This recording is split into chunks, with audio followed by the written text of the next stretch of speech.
Pessoal, se tem algo que dói e que choca, são as mortes prematuras.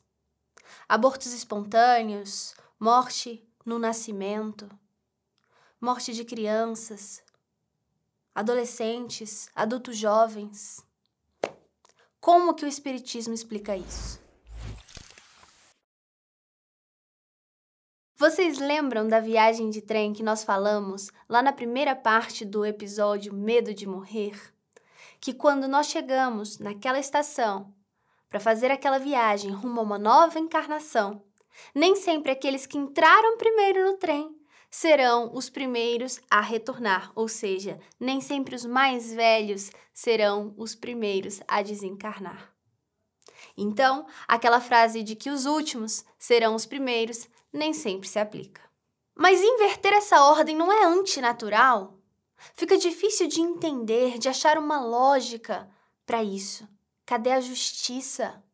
Quando nós vemos seres tão jovens partindo, é normal que o pensamento que vem à nossa cabeça e que toca os nossos corações seja o de poxa, coitado, coitada, tão jovem, quanta injustiça nesse mundo, tinha uma vida toda pela frente. Ou então, era uma pessoa tão boa, Ou então, era uma pessoa tão boa, tão bonita, não merecia isso. E ainda tem aquele tipo de comentário de porque essas pessoas ruins, que realmente deveriam estar desencarnando, não desencarnam, porque vaso ruim não quebra. Lá no Evangelho segundo o Espiritismo, no capítulo 5, item 21, nós vamos ter uma mensagem do Espírito Sansão, que vai nos esclarecer essas questões. E ele já começa fazendo um alerta que nós precisamos estar mais atentos. Que nem tudo que é ruim ou parece ser ruim de fato é, que sempre tem um bem por trás. E que então não julguemos pelas aparências. Então sim, as aparências enganam. Ele diz que a gente tem essa mania, né, de pegar o nosso senso de justiça, logo nós, espíritos imperfeitos, e achar que incontestavelmente esse é o certo. A gente realmente tem essa pretensão de achar que sabemos mais do que Deus, né? Mais do que o nosso Pai perfeito. Faz sentido pensar que um Pai que é puro amor e pura misericórdia nos criaria para fazer sofrer sem causa, sem motivo? Nós não podemos esquecer que não existem acasos. Nada é por acaso.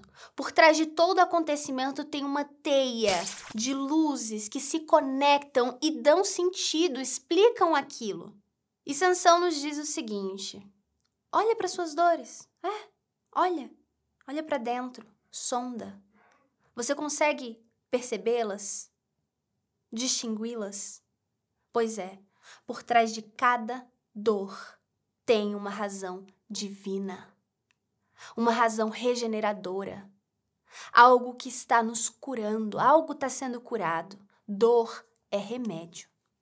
E ele fala assim, se para ser curado, se para ter essa regeneração é preciso passar pelo sofrimento, pois que venha o sofrimento, porque antes sofrer e conseguir se regenerar do que ficar igualzinho e não sofrer. Porque a gente está aqui para isso, é para ascender, é para evoluir, é para curar coisas que trazemos dentro, essas nossas más tendências que precisam ser corrigidas. Aí ele quer saber o seguinte, vem cá, da onde vocês tiraram que se aquela pessoa que desencarnou jovem tivesse de fato vivido mais, tido uma vida, ela seria necessariamente plena? Ele diz assim, quem nos garante que não seria exatamente o contrário? Então, essa pessoa que se foi jovem poderia ter sido seduzido pela matéria, sofrido muito pelas mais diversas misérias da vida. Então ele alerta que muitas vezes Deus o chama antes para evitar que eles se comprometam ainda mais nessa existência. É uma forma de proteção. E quando a gente fala, poxa, mas ele tinha uma vida toda pela frente, normalmente nós estamos ligando ao quê? A poder ter estudado, se formado, ter uma profissão de sucesso, formar família, acumular bens e ser visto pela sociedade como alguém que se deu bem na vida, né? Alguém que conseguiu, aos olhos da sociedade, que ainda é materialista, teve sucesso. Mas será que é isso? Aí o Sansão vai dizer, poxa, pessoal, por que essa visão tão estreita? Por que vocês não fazem um esforço para se libertar dessa visão materialista e olhar para cima, ver de outro ponto de vista? Ele diz assim, a visão tem que ser outra. Não é possível que nós realmente achemos que é melhor para aqueles seres que nós amamos, que nós admiramos, que eles ficassem aqui, entre os homens imperfeitos, num planeta de provas e expiações de puro sofrimento, do que entre os espíritos de luz.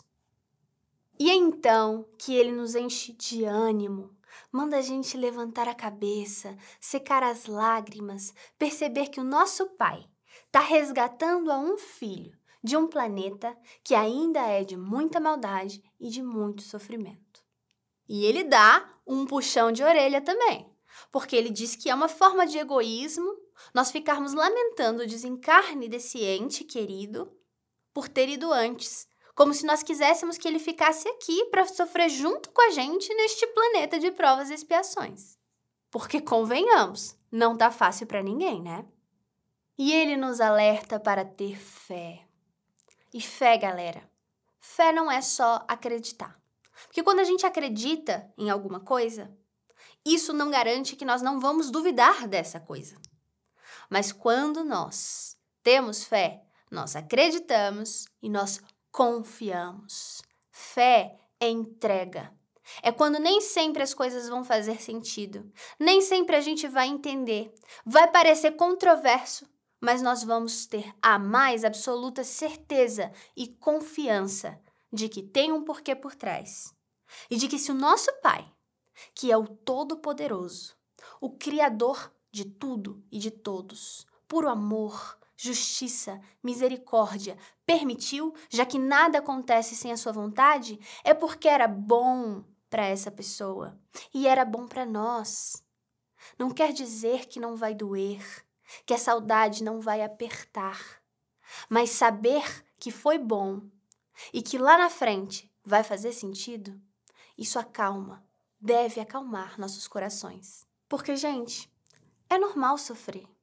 É normal sentir saudade, mas isso é diferente de se revoltar contra a decisão do nosso Pai e de se entregar à dor de tal forma que isso se torne uma depressão. Porque se assim agirmos, nós estaremos contestando a vontade do nosso Pai e de alguma forma mostrando que nós acreditamos que aquela separação é eterna, é para sempre, a gente nunca mais vai revê-los. Mas para nós, espíritas, que sabemos que a vida continua, que somos espíritos imortais, temos essa certeza. Não é um adeus, é um até logo. Não há motivo para desespero. E aí, ele traz um recado, um alento para as mães. E diz, mães, sabeis que vossos filhos bem-amados estão perto de vós. Sim, eles estão bem perto.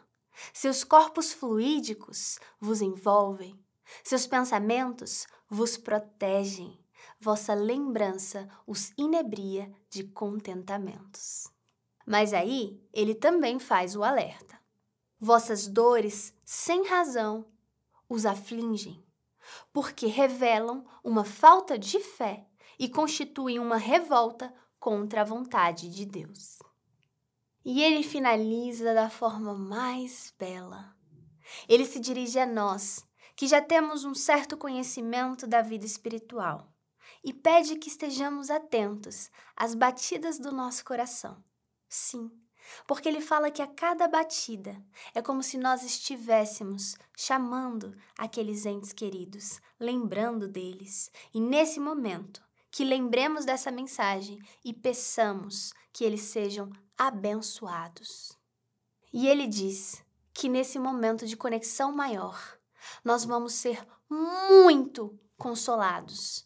Vai ser uma consolação tão poderosa que vai ter o poder de secar as nossas lágrimas, confiantes na promessa do nosso Pai de um reencontro feliz com aqueles que amamos. E esse foi mais um Partiu Falar de Espiritismo. Agradecemos demais a todos que ficaram aqui até o fim. Lembrando para deixar o seu like, deixar um comentário, sugestões, o que você achou do programa de hoje. É difícil dar adeus, mas aí a gente lembra. É um até logo. Comentem aqui e até semana que vem. Tchau, tchau.